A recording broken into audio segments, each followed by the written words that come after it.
Incredibly special, and to be able to have this, which sort of links where you come from, and Botswana, which is important to us, and it's perfect. She's basically redesigned it to make it look like the set of wedding bands that she had from her first marriage. It's beautiful, and he designed it. It's incredible. Yeah. Yeah. Make sure it stays on my finger.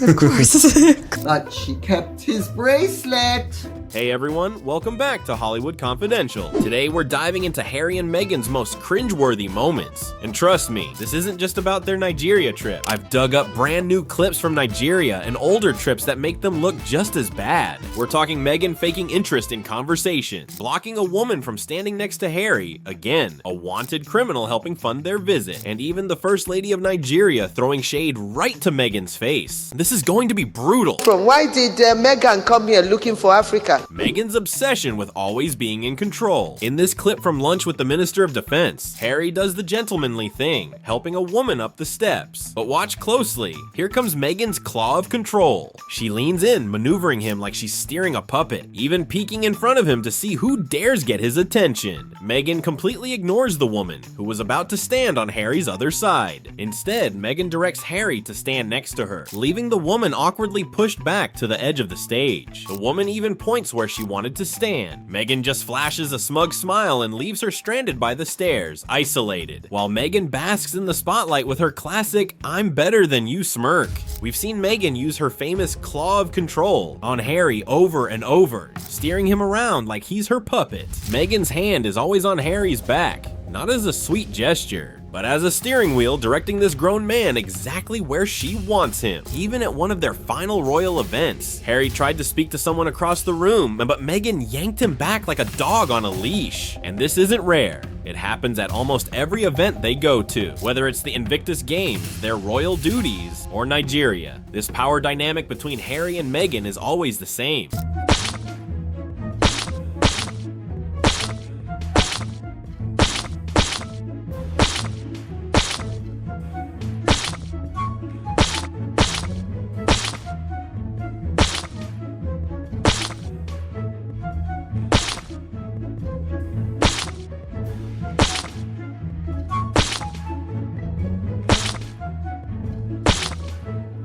We all saw Meghan's rudeness to Dr. Sophie at the polo match, even though Sophie is the chair of the charity that hosted them that weekend. Not even a high-ranking title could save her from Meghan Markle's cold stage manners. There's this one clip I still can't believe is real. It's that ridiculous. Forget Meghan's VMA club outfit for a second. Why is she planted in front of Harry like a human wall? He tries to move her over and she shifts maybe a centimeter. You can see he's annoyed, and even the woman next to him is giving Meghan side-eye as she tries to make space. The whole thing is bizarre. Meghan's blocking him like she's the lead singer ditching the band, clearly wanting her jewelry front and center instead of hidden. It's just weird and honestly off-putting. Here's another moment from the trip. Harry goes to greet people, and within seconds, that famous claw is on his back, shoving him aside so Meghan can insert herself. Harry even shoots her a nasty look. The man turns back to Harry, but Meghan can't stand that. She flashes an aggressive smile, scans the room, chest puffed out, inching closer until the man is forced to address her too. As Harry talks, she gives him this empty, glitchy smile, and honestly, it's downright creepy. It's just like that nasty glare she gave her own mom when Doria dared to speak for 2 seconds in front of Meghan.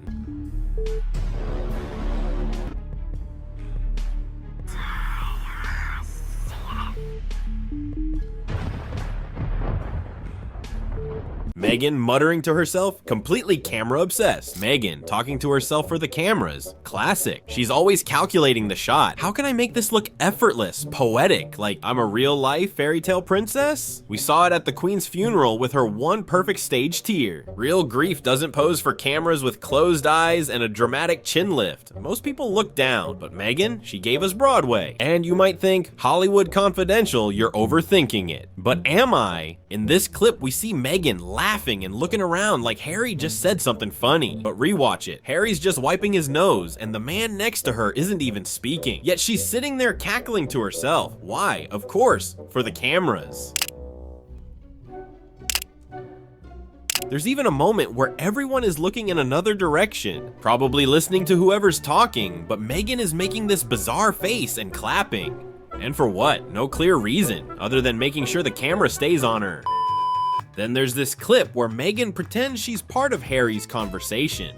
Harry's talking to the man next to him, and Meghan jumps in with her fake laugh while Harry's face stays blank. The whole thing is painfully awkward, especially when Meghan flashes that aggressive smile while Harry just looks confused. Even the woman behind her seems entertained, watching the foolishness unfold.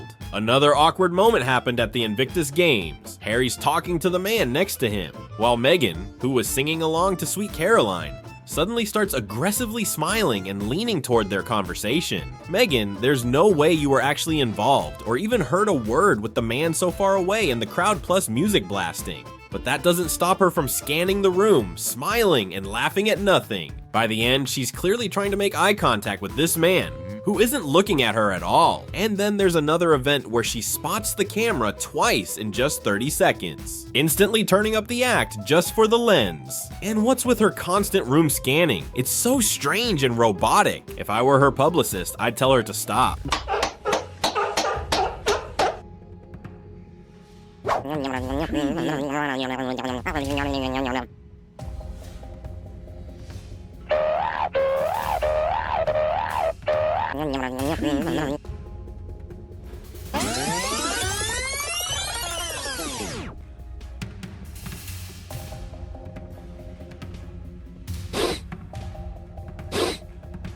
Huh?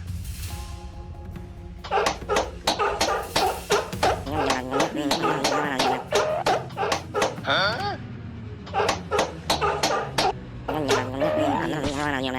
This also happened at another Invictus Games event where cameras caught her scanning the crowd, desperate for someone to react so she could respond. Her behavior comes off manic, like she can't even fake focusing on what's happening in front of her. Instead, she's hunting for attention and photo ops. At one point, she flashes her blazer open while looking around, then starts bouncing and scanning again, even though no one's watching. She even seems to mutter "stop it" to herself, and when the crowd claps for a score, she claps too, but still keeps searching for someone to notice her. This was right before they got booted from Charles's fancy garden party.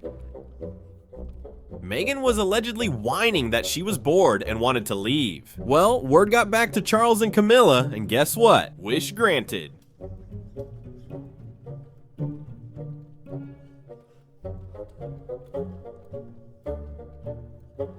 Don't let the royal gate hit you on the way out, sweetheart.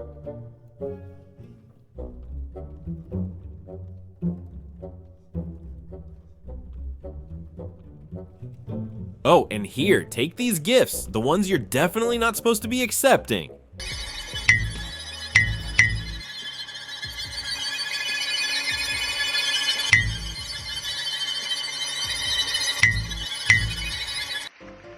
So they showed up late to the performance.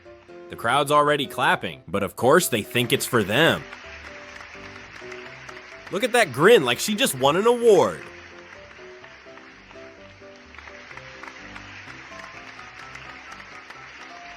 And keep an eye on the woman in the top left. She says something, but I can't tell what. If you can read lips, drop it in the comments.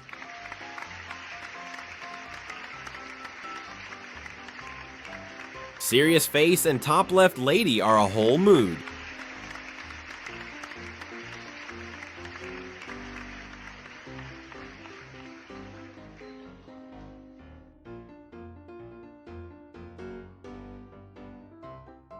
We're at their last Commonwealth event, and surprise! Meghan spots a camera and starts gawking like it's her close-up. But Sophie catches her in the act, and boom, most awkward flag wave ever. Now Meghan's bulldozing through chairs like it's a Black Friday sale just to get in front of Sophie. And that look Sophie throws at Harry's wife.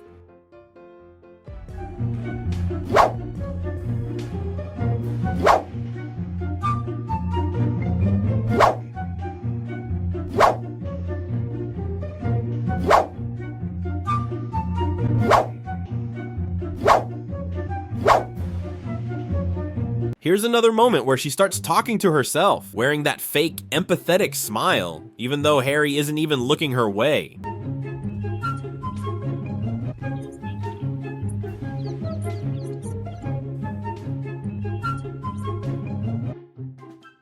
watch the baby in front. That look says it all. I don't know about you, but I always trust a baby's judgment when it comes to strangers.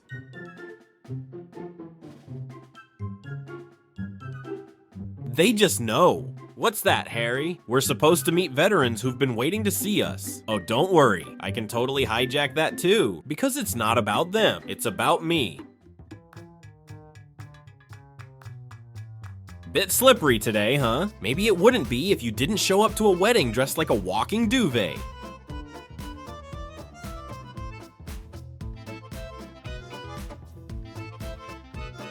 Who knew bedspreads were in this season?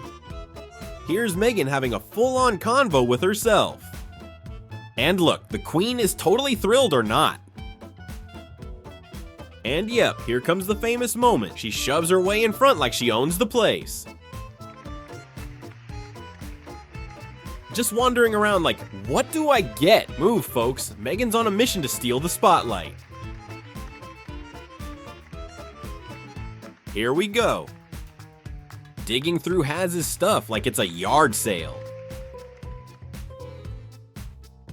A couple of houses, some drama, and friends standing there like, girl, what are you doing? Meanwhile, she's backing away all sneaky like a guilty little spider caught in the cookie jar.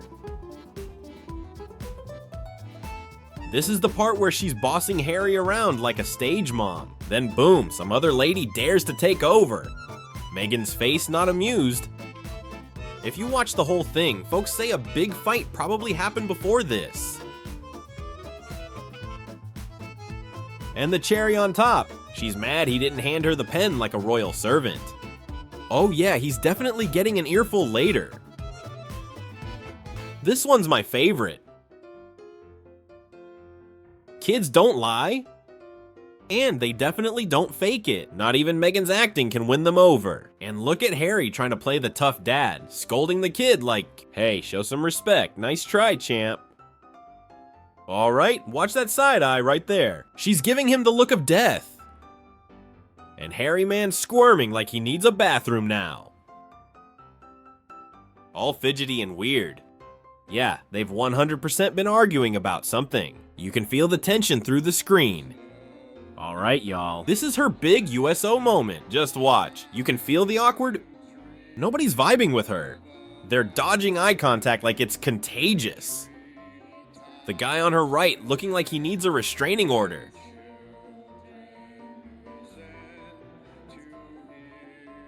Now she's into the drumming like she's headlining Coachella. And that giant space around her, not a fan club. That's a get away from me zone.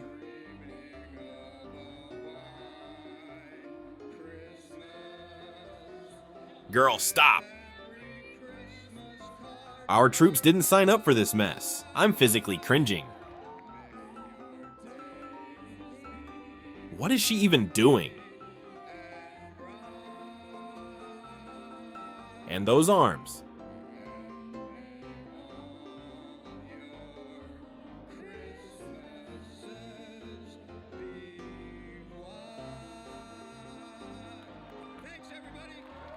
One thing's for sure, nobody paid for this show.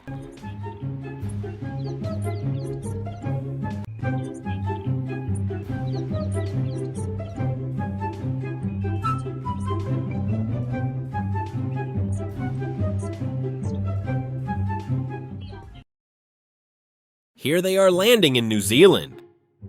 And wow, rookie move. Short skirt, long open jacket on a windy day. Girl, it's not a fashion show. It's a weather warning. Looks like she's about to flash the whole runway.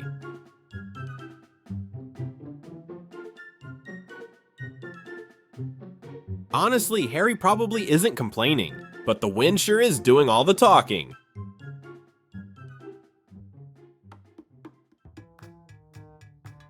Ah yes, the infamous scarf moment. Will's already messing with it like it's attacking him. Should we start counting? How long it takes before he uses it as an escape plan? Anything to avoid talking to Harry's wife. He's practically begging Kate with his eyes. Please stand between us. Save me. Morocco, and here she goes, sprinting for no reason like she's in a movie. Then boom, almost face plants. But hey, credit where it's due, that deep squat in those fancy clothes, kind of impressive. Olympic gold in dodging embarrassment. Here they are meeting the King of Morocco, and yep, she's at it again. Elbows out, pushing through like she owns the palace. Super classy or not, that's a big no-no over there. But Meghan's like, rules? Never heard of them. This was the 50th anniversary of Charles being made Prince of Wales. Big deal, right? He tells Harry and Meghan to hang back, senior members only.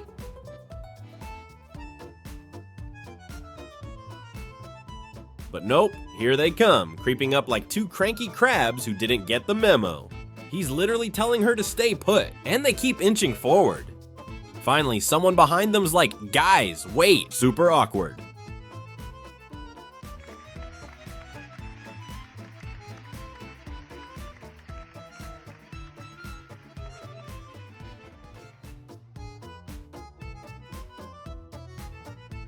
Then they get waved through just to stand and wait again.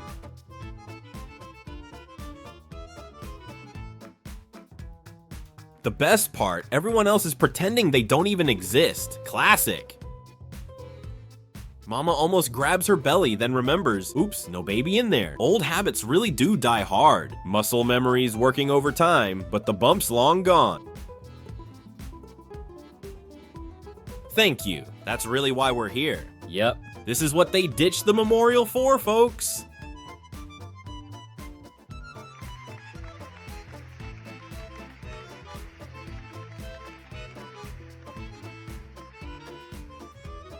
Priorities. Who needs honoring the dead when there's a photo op waiting?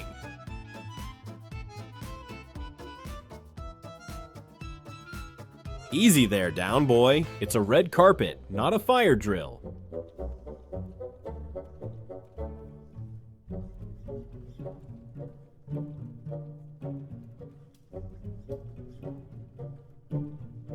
And now enjoy some heartwarming clips of Meghan and Harry's adoring fans. All 5 of them. Blink and you might miss the crowd.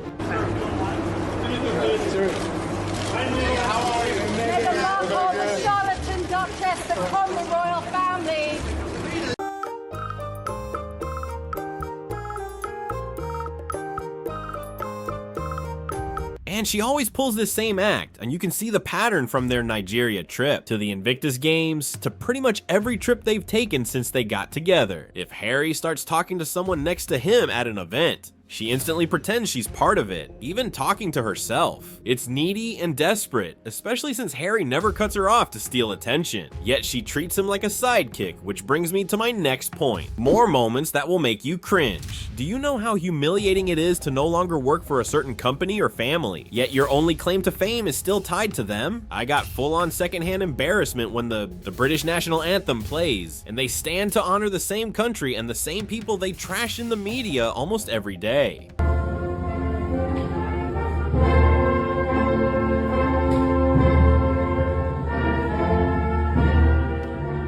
Funniest part, they don't represent the UK or the US, yet they're standing there, big, mad, and awkward as hell. There was another moment where Meghan got a gift from a school child, and by the end, she couldn't even hide it. Her mask slipped, and she looked at the gift with pure disgust. But what's even funnier, and honestly more concerning, then there's the fact that a fugitive wanted in the US welcomed Harry and Meghan in Lagos. Yep, Dr. Alan Onyema, wanted for money laundering and $20 million bank fraud. He's also the founder and CEO of Airpeace, the Nigerian airline they used for their 3-day tour. Someone had to sponsor them, and apparently the prestigious Harry and Meghan had no problem with a wanted fugitive. That's scandalous. If you want respect, you don't cozy up to criminals. If this were William and Catherine, Meghan and Harry would have flooded the press with outrage over media bias. But because it's them, silence. Just like Harry, who was all smiles at a dinner supporting African parks, yet stayed quiet about the scandal involving the Baka people and the abuse they've suffered from guards hired by African Park. As I said in part 1, it's been months since they were urged to speak, and still nothing. Almost like they only care when it's good press, not when it's the uncomfortable truth. During their visit to the Light Academy, Meghan and Harry went on with the same tired 2-sentence script about mental health. This is your story, and it's okay not to be okay. Every single one of you has a story. Because it's okay not to be okay. Like, wow, how poetic, how life-changing. Because no one's ever said that before, right? Please, every celebrity preaches about mental health now. At least learn enough to offer more than 2 generic lines artists have been singing about for years. Yet Harry acted like he was groundbreaking when he asked students what they'd do if they didn't see their friend smiling in class. If you see your friend in your class not smiling, what are you going to do? Maybe because they're busy doing their math work, I don't know. He even paused for a moment, like he was waiting for applause that never came. What are you going to do? While Meghan gave him this creepy smile, then tried to act quirky with a fake laugh. Like, haha, see why I married him? He's so smart. Do you see why I'm married to him? He's so smart. Then she told a story which I'm sure is a lie about how 2-year-old Lily supposedly saw her reflection in Meghan's tiny pupil. And of course, Meghan turned it into some big inspirational moment on stage. Interestingly, so our daughter Lily, she's much, much tinier than you guys. She's about to turn 3. And a few weeks ago, she looked at me and she could just see the reflection in my eyes. And she goes, "Mama, I see me in you."